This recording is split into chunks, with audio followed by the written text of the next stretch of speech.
रंभा पात्र प्रमाण पूर्ण मंच कांताघाते करून तेने तत्काळ वंदन ऐसाची केला ते काय मारुतीने त्याचा जीव वाचलेला होता म्हणत असं बरोबर आहे का? मुंग्याला म्हणतात तुम्ही जे सांगतो ते काम करतो म्हणा शपथ. मुंग्याला सांगितलं तिथं चल. हा कमळाच्या पाना इतकीच काचुळी वर ठेवायचं लाकडाची आणि मधून सगळं कोर टाकायचं पोखरून. कधी किती वेळ आता आज उद्या नाही लगेच पाहिजे म्हणजे लगेच. मुंगा गेला आणि त्या पलंगाला म्हणून तेव्हापासून आज बी मला चांगल्या वस्तू लागते कीड लागते. समजायचं वचन खोटं होणार आहे.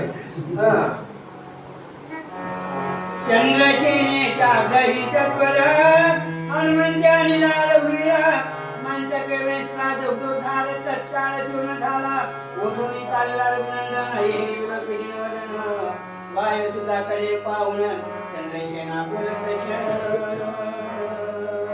गेलं की लगेच रामाला म्हणलं चला.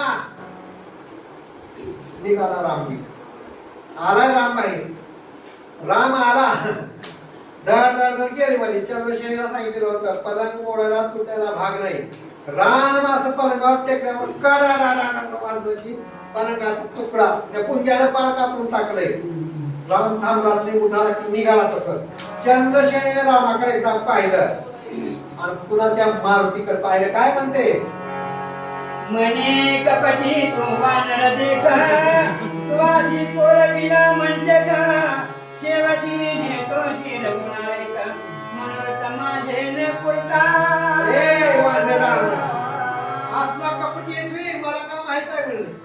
आणि कोणी माझा संसार मोडलास की ना राम ना नवरा कोणतं बी राहू दिलीस माझं. एवढा कपटी आहेस म्हणून मला वाटत नव्हतं. मला वचन दिलास रामाला आणलास. पलंग बी मोडायला तूच लावलास. लावलास की लावलास. पलंग मोडला म्हणजे काय झालं? रामाला इथं थांब म्हणाव. एक रात्र तर थांब म्हणाव. मारुती म्हणते माझं काम नव्हतं. तुला आणून भेटवायचं होतं. संपला विषय. तुला माझा तळतळाट लागल म्हणते मारुतीला.